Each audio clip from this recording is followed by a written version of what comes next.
Le volet post-opératoire. Séjour à l'unité des soins intensifs.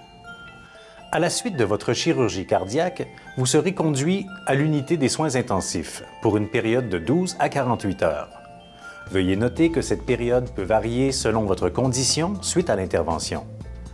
À votre réveil, par mesure de sécurité, il se pourrait que vous ayez les poignets attachés. Cela permet d'éviter que dans la confusion, vous enleviez vos tubes ou que vous tentiez de vous lever. Durant votre séjour à l'unité, une équipe vous prendra en charge.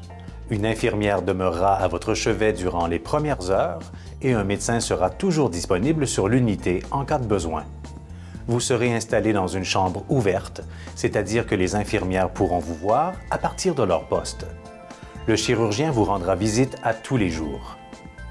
Durant cette période, plusieurs appareils et instruments seront installés dans le but de prendre des mesures, d'administrer des médicaments ou du sang, de drainer des liquides, etc. Voici à quoi ils servent. Le moniteur cardiaque. Tous les patients admis aux soins intensifs sont reliés au moniteur cardiaque par des fils. Cet appareil transmet des informations sur le fonctionnement du cœur, sur la pression artérielle, la température ou sur d'autres mesures permettant d'évaluer votre condition. Les électrodes épicardiques. Pendant l'opération, des électrodes, de petits fils bleus, sont placés sur la surface du cœur et sortent de la peau au niveau du thorax. Elles sont laissées en place pour quelques jours et seront branchées à un cardiostimulateur externe, un pacemaker, pour accélérer votre cœur au besoin. Les solutés.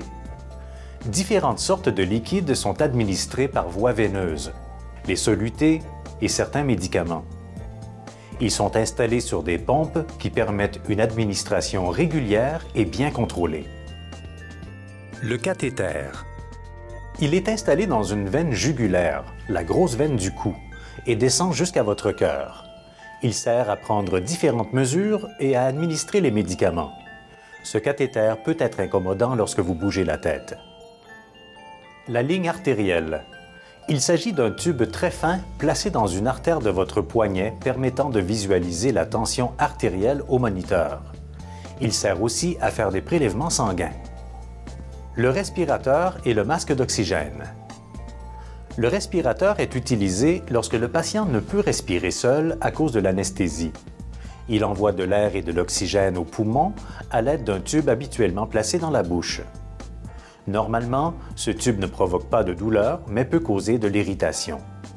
L'utilisation du respirateur cessera graduellement dès que votre condition le permettra. Le tube sera enlevé et remplacé par un masque ou une lunette nasale qui fournira un surplus d'oxygène. Habituellement, ce tube est enlevé le jour de l'opération ou le lendemain. Le moniteur de saturation en oxygène. Une petite pince en caoutchouc est installée en permanence sur le bout du doigt et est reliée à un moniteur qui mesure le taux d'oxygène dans votre sang. Les tubes de drainage.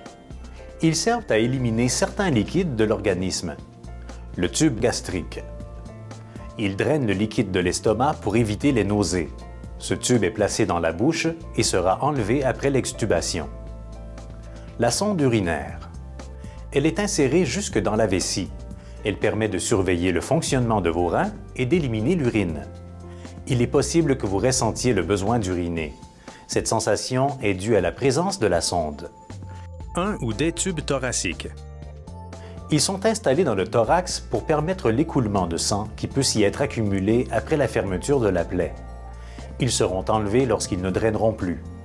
Ces tubes sont bien maintenus en place par un point et une grande quantité de ruban adhésif. Vous pouvez faire des mouvements sans crainte.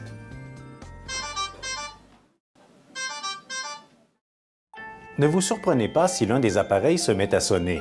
Les professionnels s'en occupent. Certains de ces tubes peuvent être inconfortables, mais ils seront retirés dès que votre état le permettra.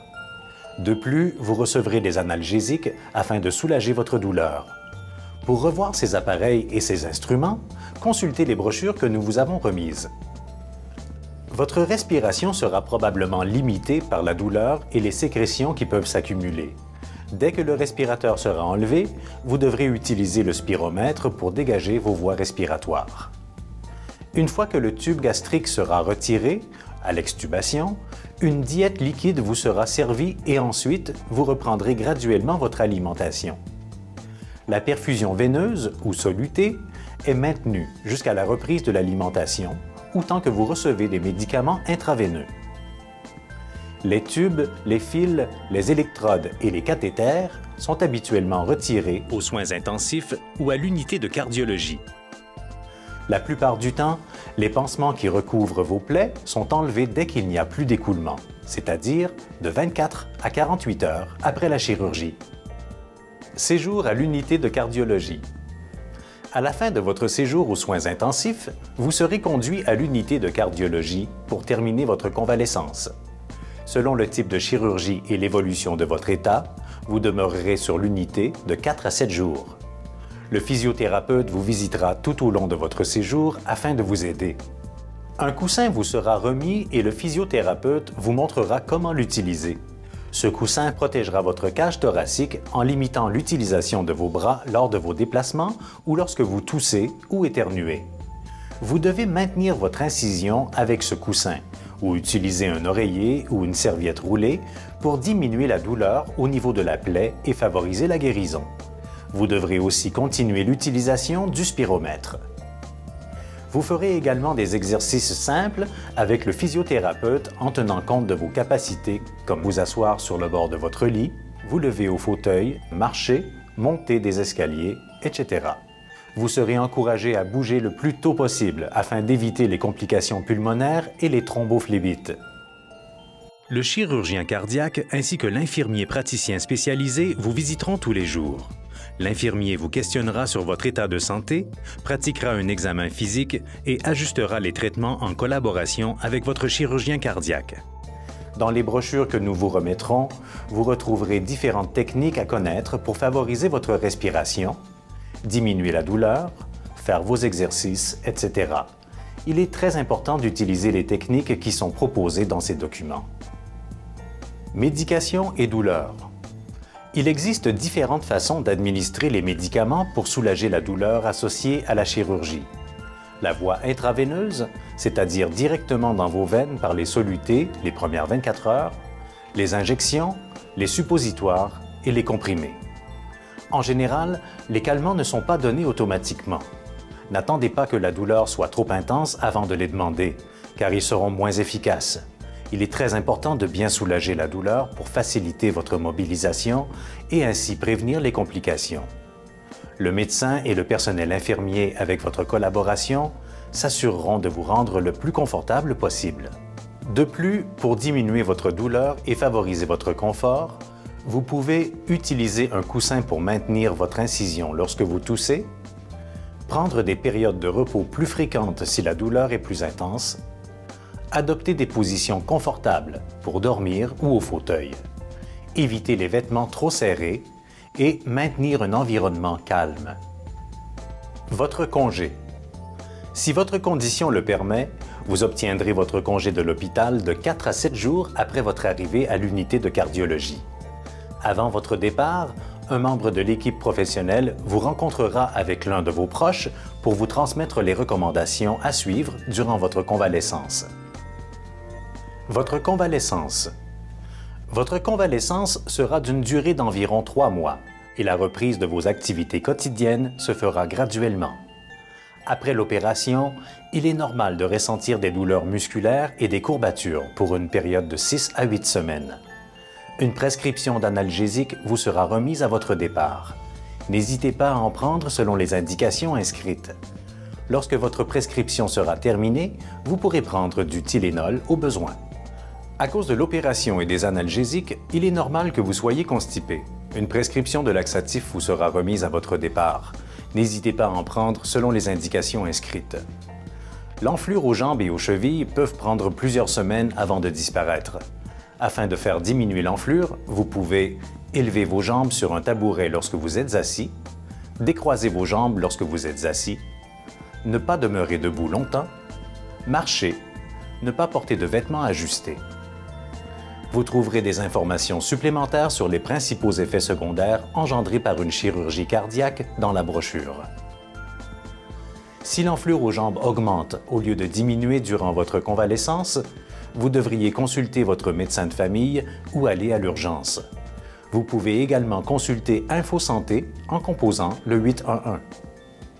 Recommandations à suivre durant votre convalescence. Pendant votre convalescence, vous pouvez marcher, aller au cinéma, aller au restaurant, magasiner ou circuler en automobile comme passager. Cependant, vous devez faire attention à la mise en charge au niveau de vos membres supérieurs, soit les bras. Il est très important de ne pas utiliser vos bras pour forcer pendant la période de la consolidation osseuse du sternum. Plusieurs personnes sont réhospitalisées parce qu'elles ne respectent pas cette restriction. Effort physique. Vous ne devez pas soulever, pousser ou tirer d'objets lourds. Durant les 6 à 8 premières semaines de votre convalescence, vous ne pourrez pas soulever, tirer ou pousser des charges de plus de 10 livres, soit 4 kilos. Par exemple, vous ne pourrez pas soulever un enfant, un sac d'épicerie, pousser une tondeuse ou un meuble, pelleter de la neige, etc. Vous ne devez pas utiliser vos mains pour vous appuyer. Par exemple, vous ne pourrez pas vous appuyer sur une rampe d'escalier, un meuble, une canne, une marchette, etc. Il est essentiel de respecter cette restriction pour permettre au sternum de bien se souder et éviter ainsi la déhiscence, soit la séparation, de votre sternum.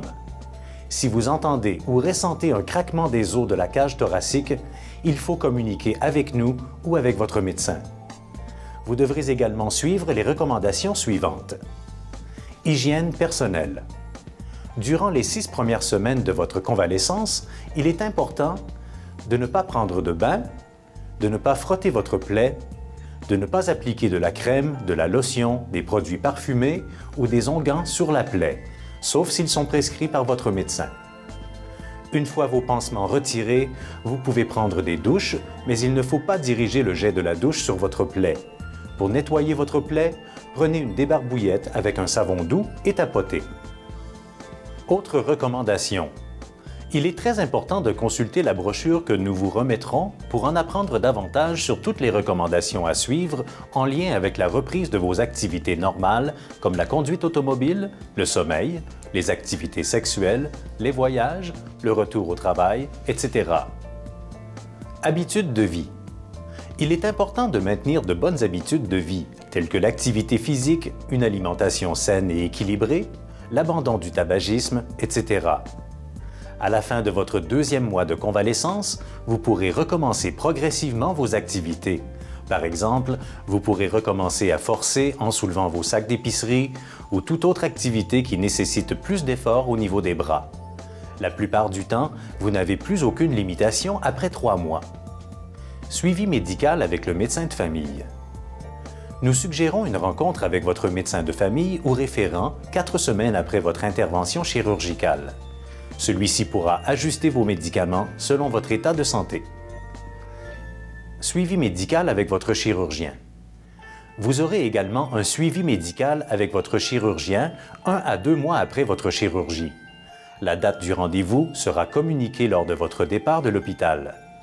La journée du rendez-vous, il est possible que vous ayez à faire certains examens ou des prises de sang. Suivi à la maison. Lors de votre départ de l'hôpital, l'infirmière transmettra une demande pour un suivi à la maison. L'infirmière vous contactera dès votre retour à la maison pour organiser la visite. Elle se rendra à votre domicile pour offrir les soins infirmiers nécessaires à votre condition, c'est-à-dire des prises de sang, des changements de pansement et la surveillance de vos signes vitaux. Signes de complications à surveiller. Rendez-vous à l'urgence de l'hôpital le plus près de chez vous si vous ressentez l'un ou l'autre des symptômes suivants. Si vous avez un rythme cardiaque inhabituel ou irrégulier, des palpitations, si vous avez des étourdissements, si vous avez des douleurs au niveau du thorax qui augmentent avec la respiration, si vous avez un changement au niveau de votre respiration la rendant plus difficile, si vous avez de la douleur malgré la prise des calmants, si vous avez des frissons, si vous faites de la fièvre, c'est-à-dire que votre température buccale, donc prise par la bouche, dépasse 38 degrés Celsius ou 101 Fahrenheit pendant plus de 24 heures consécutives.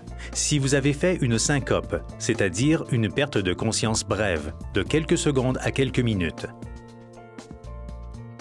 Autre problème qui pourrait survenir durant votre convalescence.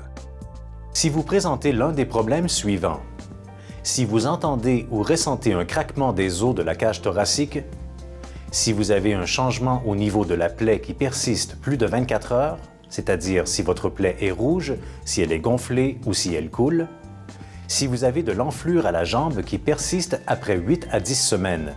Communiquez avec l'équipe de la cardiologie au 819-346-1110, poste 15002. La plupart du temps, il faut laisser un message dans la boîte vocale. Vous recevrez un retour d'appel dans les 48 heures. Si vous n'êtes pas en mesure de joindre ce numéro et que vous avez des inquiétudes en lien avec votre état de santé, consultez InfoSanté en composant le 811. Téléphonez à votre médecin de famille ou rendez-vous à l'urgence. Nous espérons que cette vidéo vous a aidé à vous préparer à votre chirurgie cardiaque. Si vous avez des questions ou des inquiétudes concernant votre chirurgie, n'hésitez pas à vous adresser à l'équipe médicale. Vous pouvez visionner à nouveau cette vidéo en vous rendant sur le site Internet du CHUS à l'adresse suivante, chus.qc.ca. N'oubliez pas que vous pouvez aussi vous référer à la documentation que nous vous avons remise pour revoir toutes ces informations.